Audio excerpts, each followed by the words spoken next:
Is that good? Alright, guys. Now, I want to tell you about a really significant event in my life. And it was more than an event. It was like a 3 to 6 month time period. I don't know how long it was. I just know that it was in 4th grade. I was around 9 or 10 years old. I was pretty much tricked into believing that I was a vampire of sorts. And you're 9 years old, your brain's plastic, you're suggestible. I didn't necessarily fully believe it, but I definitely did fall for it for the most part. It's kind of fucking stupid talking about it, but you should have seen the consistency and the proof in the stories, and that's what I'm gonna get into right now, right? So the thing that really kicked it off for me, that's this girl, I'm not really gonna say her name, but this girl who I think liked me somehow tried to convince me that I was indeed an actual vampire, and I shit you not, she was very adamant about it. I remember it started out with you know how there's class numbers, right? There's like 1 through 27, 26 or something like that. She made me go through all the numbers and be like, oh no, it's not that guy, it's not that guy. Then I finally got to my number and it was like, oh yep, that's the vampire. It was like a vampire, like ghost or something like that, like not fully human, she told me. And it gave me just the most ominous feeling. I just had this feeling in my heart that everything was just completely different. Everything was not the same as it was. And I really did believe it for a period of time. The thing that really made me believe it was that she brought me to it was recess, and she brought me to like the side or like the back or just away from everybody else. And she made me stand on this mat. There's just like a random mat on the ground outside. And she told me that it was pretty much a portal into a different dimension or some shit like that, or hell. And so when I stepped in it, that's when I was really convinced of it. I think before it, I didn't really believe her at all, but I stepped in there. She made me close my eyes, and then basically all of a sudden I fucking felt like claws on my back, and I heard like hissing right in my fucking ear. And I thought there was a literal demon on fucking top of me.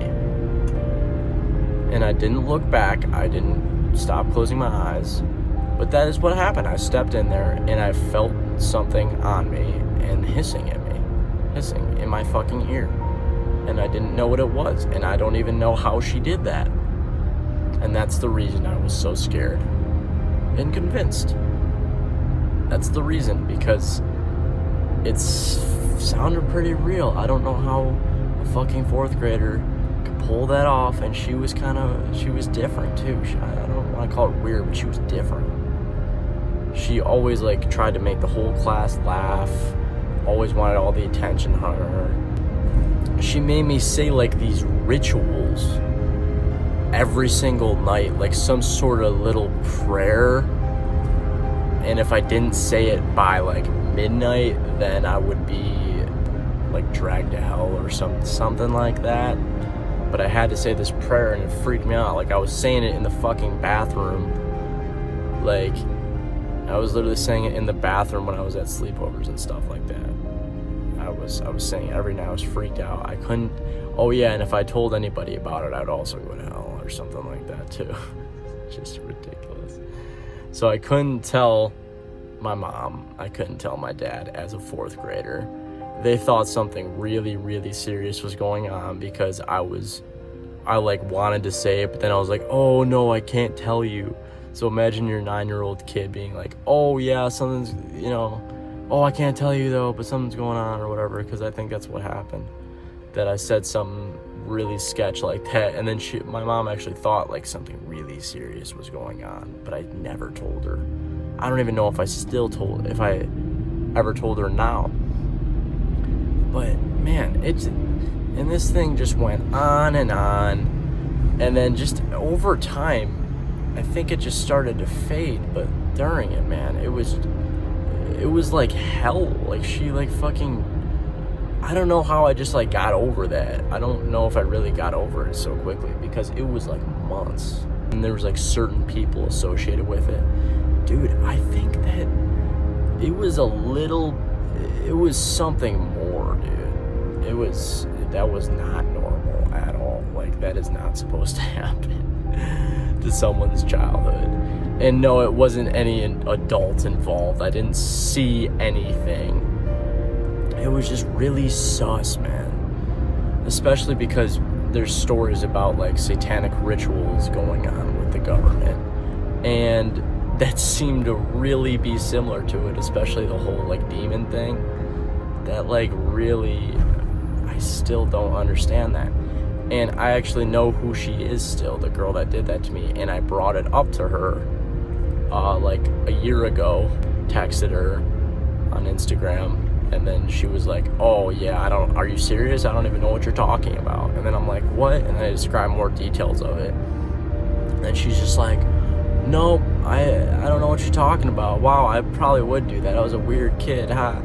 To me, when I heard that, I was like, bro, I don't know, man. I don't know. I feel like there's no way you can fucking forget that. I'm sorry, but like, if you forget that, then what else are you doing? Because if you forget doing that, then you must be doing shit like that or worse all the time. Like, there's no way you can forget doing that.